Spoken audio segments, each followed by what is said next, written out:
ছিনতাইয়ের ঘটনার 5 মিনিট পরে পুলিশের কাছে আসি, তখন তারা আমাকে বেশ অসহযোগিতা করেছে, অপেশাদার আচরণ করেছে। তিনি আমাকে বলেছেন আমি ওসি হয়ে এরকম কম দামি ফোন ব্যবহার করি। তিনি তার নিজের হ্যান্ডসেটটি আমাকে দেখিয়ে বলেন যে এরকম কম দামি ফোন ব্যবহার করি, আপনি যদি এত দামি ফোন নিয়ে ঘোরেন তাহলে তো ছিনতাই হবেই। এই কথাটা আমি কোট করেছি এবং এটি তার মুখ থেকে শুনে আমি কোট করেছি। আর উনি এই কথাটি, হ্যাঁ এটা সত্যি যে আমার 2টি ফোন হারিয়েছে, যে একটি গতকাল যেটি পুলিশ বলেছে যে তারা এরই মধ্যে সেটি উদ্ধার করেছে, এই ফোন একটি হারিয়েছে এবং এর আগে আরও একটি ফোন হারিয়েছিল। এই দুইটি বিষয় আমি তার সঙ্গে শেয়ার করি। তো এই 2টি ঘটনার ব্যাপারেই তিনি মন্তব্যটি করেছিলেন, কারণ আমার 2টি মোবাইলই আসলে মোটামুটি মূল্যবান ছিল, ফলে উনি 2টার প্রসঙ্গে এই কথাটা বলেছেন। উনি আবার এটা উল্লেখ করেছেন যে এখন গতকালকে রাতে যে ফোনটা হারিয়েছে সেটা তুলনামূলক কম দাম, তো এই ফোন নিয়ে আমার এই কথা বলার প্রশ্নই আসে না। হ্যাঁ, এটা কোনো তুলনামূলক কম দাম, কিন্তু এটারও বাজার মূল্য প্রায় 70,000-এর বেশি। তো তার সাপেক্ষে কম দাম, কিন্তু আমার সাপেক্ষে অনেক টাকা আর কি। অসহযোগিতা এবং সহযোগিতার প্রসঙ্গটা হচ্ছে যে ফেসবুকে যখন আমি পোস্টটা করি, এরপরে যখন এটা ছড়িয়ে পড়ে, এর আগের চিত্র এবং এর পরের চিত্র, আমি যখন প্রথমবার ছিনতাইয়ের শিকার এবং আহত হয়ে পুলিশের কাছে আসি, আমি ঠিক ছিনতাইয়ের ঘটনার 5 মিনিট পরে পুলিশের কাছে আসি, তখন তারা আমাকে বেশ অসহযোগিতা করেছে, অপেশাদার আচরণ করেছে এবং আমাকে বেশ অফেন্ড করেছে, আমাকে বেশ অপমানজনক মন্তব্য করেছে। কি বলেছে, কি বলেছে?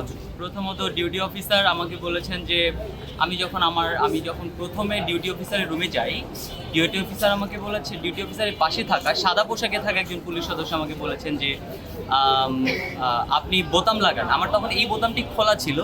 এক্সট্রিম মশার কয়েল প্ল্যান্ট ফাইবার দিয়ে তৈরি, ডেঙ্গু চিকুনগুনিয়া বাহি সহ যে কোনো মশার বিরুদ্ধে দেয় এক্সট্রিম সুরক্ষা। ছিনতাইকারীদের সঙ্গে ধস্তাধস্তির ফলে যেটা খুলেছিল, তখন আমি তাকে সরি বলে এটা লাগিয়ে নিই। এরপর তিনি আমাকে বলেন আপনি সবগুলো বোতাম লাগান। তখন আমার শুধু এই বোতামটি খোলা ছিল, যেটি আমরা সাধারণত টাই ব্যবহার না করলে যেটা আমরা লাগাই না। তখন আমি বোতামটি হাত দিয়ে চেপে ধরে ওই অফিসারকে বলি যে দয়া করে আমার অভিযোগটা নেন। তখন তিনি বলেন যে আমাদের কাছে অভিযোগ লেখার লোক নেই। আমি তখন বলি আমি অভিযোগ লিখে দিচ্ছি, আমাকে জাস্ট একটা কাগজ দেন। তিনি নিজের হাতের কাজ শেষ করে মিনিট 3-4 পরে আমাকে একটা কাগজ দিলেন। সেই কাগজে আমি লেখার জন্য আমি একটা কলম চাইলাম। আমি বললাম যে আমাকে একটা কলম দেওয়া যাবে প্লিজ। আমি সব শুরু থেকেই অত্যন্ত বিনয়ের সঙ্গে তাদেরকে ডিল করছিলাম, যেহেতু তারা পুলিশ অফিসার এবং আমি একজন সাধারণ নাগরিক, ফলে আমি শুরু থেকেই তাদের সঙ্গে কোনো ধরনের সংঘর্ষ সহিংসতার কোনো কারণই ছিল না। আমি আমার স্বভাবজাত বিনয় দিয়ে আমি তাদেরকে ডিল করার চেষ্টা করছিলাম। তো উনি আমাকে বলছেন যে আমাদের কাছে এক্সট্রা কলম নাই। তো এটা একটু মেনশন করি, আমি জানি না এটা তাদের ব্যাপার, কলম আছে না আছে। আমি তাদের টেবিলে বেশ কয়েকটা কলম পড়ে থাকতে দেখেছি। তো তবু তারা বলেছে আমাদের কাছে কলম নাই। পরে আমার স্ত্রী আমার সঙ্গে ছিলেন, তিনি তার ব্যাগ থেকে একটা কলম বের করে আমাকে দিলেন। আমি সেটা দিয়ে অভিযোগ লেখার পরে তারপরে আমি আমার ফেসবুকে যেমনটা বলেছি, আমার আসলে নতুন করে বলার তেমন কিছু নাই ওই ঘটনার সম্পর্কে।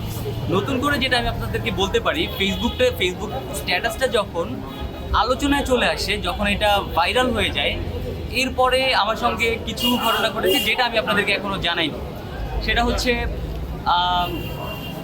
আমার কাছে ঢাকা শহরের বিভিন্ন বিভাগ, পুলিশের বিভিন্ন ডিপার্টমেন্টের ঊর্ধ্বতন অফিসারদের অসংখ্য কল আসে আজকে সকাল 11টা থেকে দুপুর 2টা পর্যন্ত।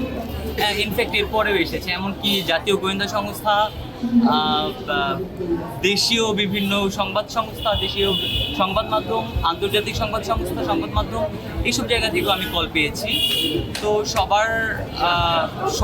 সবাই যখন এই ব্যাপারটাতে আগ্রহ দেখাচ্ছে, এরপরে যে পুলিশ অফিসাররা আমাকে ফোন করেছিলেন, যেমন তেজগাঁও জোনের ডিসি, ওনার নাম মিজান, আগে পরে আরও কিছু আছে, এরপরে এডিসি। আচ্ছা, তারা ফোন করে কি বলেছে আপনাকে, কেন ফোন করেছে? দুঃখ প্রকাশ করেছে ঘটনাটির জন্য, আমার সঙ্গে ঘটা দুর্ঘটনাটির জন্য। দ্বিতীয়ত পুলিশের আচরণের জন্য দুঃখ প্রকাশ করেছে এবং আমাকে আশ্বাস দিয়েছে যে সমস্যাটি তারা যত দ্রুত সম্ভব সমাধান করবে, এবং তাই করেছে তারা। আমার সঙ্গে কথা হওয়ার 2-3 ঘন্টার মধ্যে ওসি মোহাম্মদপুর আমাকে ফোন করে জানিয়েছেন যে আমার মোবাইলটি উদ্ধার হয়েছে, আমি যেন থানায় এসে সেটাকে শনাক্ত করি, এবং তারা 3 জন আসামিও গ্রেপ্তার করেছে। সেই আসামিদের আমার সামনে দেখানো হয়েছে, তারা 3 জন গ্রেপ্তার করেছে। প্রবাবলি আমি তাদের মধ্যে একজনকে ঘটনাস্থলে উপস্থিত ছিল বলে শনাক্ত করতে পেরেছি। আর এরপরে আমি থানায় আমার যে প্রাথমিক যে হাতে লিখে অভিযোগপত্র দিয়েছিলাম সেটা ইনকমপ্লিট ছিল, সেখানে আমার মোবাইলের আইডিয়াই ছিল না। আর যেহেতু খুবই অল্প সময়ের মধ্যে আমি সেটা করেছি, ইনকমপ্লিট ছিল। আমি পরে সেটাকে এখন আমি আবার কমপ্লিট করে দিলাম, এখন কমপ্লিট হয়নি। এই তো ঘটনা তো এই। আচ্ছা